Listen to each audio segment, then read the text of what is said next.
Whoa. Brings a whole new meaning to the phrase beer run. So, with Halloween and the inevitable zombie apocalypse upon us, I figured I'd throw my recommendations out there for how to dispatch hordes of the undead safely and effectively as only I, No More Op 4, can. So let's get started. First, let's cover some ground rules. There are none. You're not a fucking zombie scientist any more than I am, so shut up with your shit. I'll deal with them my way, you deal with them yours. We don't know if we'll have Romero-style zombies or rage virus zombies that run 40s in 4 seconds. What we do know is that you have to destroy the brain. So let's look at some weapons that do just that. Sometimes simple is best. First we're going to look at melee weapons, which work on the principle of smashing the zombie brain. This can be anything from a baseball bat to batons or even improvised tools like a pipe or a crowbar, or even a tree limb. Just be careful you don't pick something that's too heavy for you to swing, because if you whiff, you'll find out very quickly what it feels like to be dinner, and you'll pay for that mistake with your brains. One of the great things about melee weapons is that you can dual wield. Just be cautious, you still have to get close when they're short. One of the things that's great about all of the melee weapons is they're silent and you'll never run out of ammo. The bad part is you have to get close for them to be effective, so the best melee weapon is always going to be one that has a farther reach because you don't have to get as close as you would with a shorter melee weapon. Size does matter in this case. I don't really understand why people are so concerned with checking on friends and family after the zombie apocalypse. This is a perfect opportunity to go and visit all the people you didn't like when they were living. Maybe go check on your ex-girlfriend. That PFA doesn't mean anything now. Hey, zombie tits. Next, let's take a look at edged weapons. Edged weapons work a very similar process as the melee weapons because they destroy the brain, but instead of smashing them, they work on stabbing them. Which can be good if you're not as strong, because the tool does more of the work. You don't have to swing them as hard, you can actually just stab accurately and accomplish the same goal.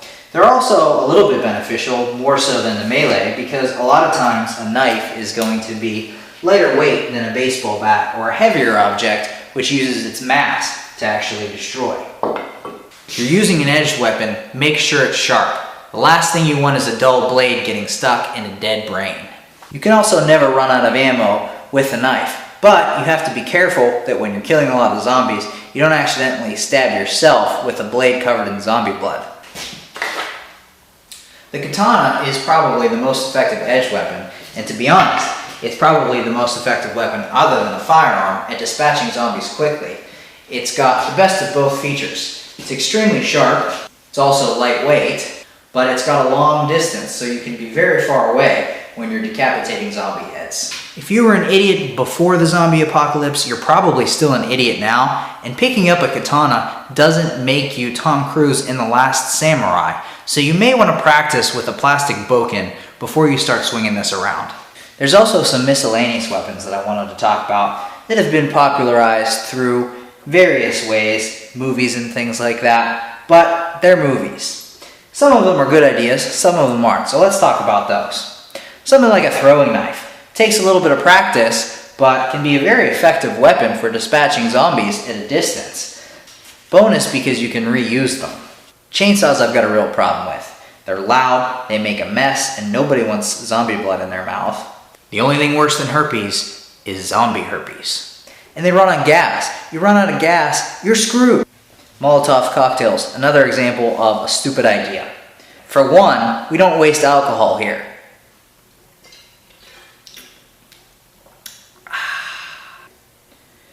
2, these creatures are already dead, or undead, I guess is the correct terminology. So let's think about this. I'm going to throw this firebomb and catch these undead creatures on fire. It won't kill them, but they'll be on fire and still chasing me. Good idea. Compound bows and crossbows are actually a really great option because they're silent, They're ranged weapons, and you can reuse the arrows if you're accurate enough to hit what you're aiming at. Just pull them out of the brain afterwards, and be careful not to hit the broadhead against your skin. Last but not least are firearms. They're a great tool to be used in the right circumstance, but in my opinion, you should always go with the silent option over using a firearm. Nothing surpasses them when it comes to clearing out a large number of undead hordes quickly. Unfortunately, they make a lot of noise, which attracts other zombies, and they run on ammo. So essentially, you're limited to how much ammo you have stockpiled before the apocalypse. But I've got a lot of these. Still, nothing compares to the efficiency when you're just clearing a large number of zombies quickly. Just be aware of the consequences. The shotgun. Rack 'em and smack 'em.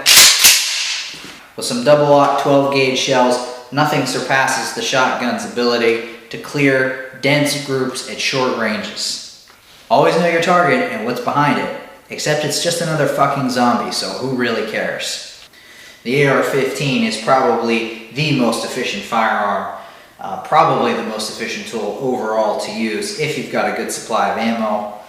Semi-automatic rifle, really any semi-auto rifle will work fine for you. Just remember, don't get trigger happy. You do have a large magazine capacity, but you only need one shot, one kill. One to the brain, you're done. Double tap when necessary. But no need for fully auto fire. As I said, just make your shots count. The pistol is the quintessential backup weapon for any zombie apocalypse survivor.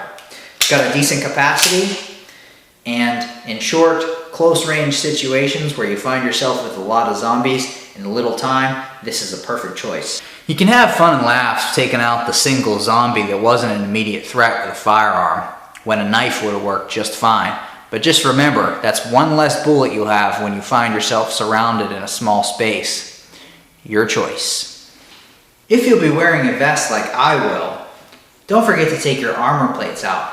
It'll make you lighter and faster. And let's face it, you aren't even good at airsoft, and if the zombies have guns, you're fucked either way. So hopefully you don't get caught on a beer run when the zombie apocalypse breaks out, but with this video, it should make you a little bit more prepared for when it does. Or at the very least, it'll help me when I scavenge your undead body. Thanks, subscribers.